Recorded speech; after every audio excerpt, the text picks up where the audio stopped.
How to remove background music or noise in InShot. Hello everyone, this is Sabrina here to help you today. So without any further ado, let's get into the video. Launch your InShot application, then tap on video, tap on new, select a video to edit, tap on the tick button. After that,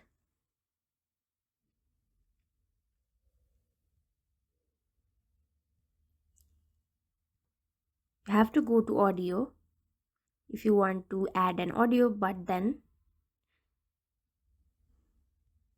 go to voice effect if you want other voices to add. But for removing background noise, simply go to volume, tap on denoise, select and done. So that's it. Thank you for watching this video. Make sure to like, share and subscribe to our YouTube channel. If you got any questions, comment them down and I'll catch you in the next one.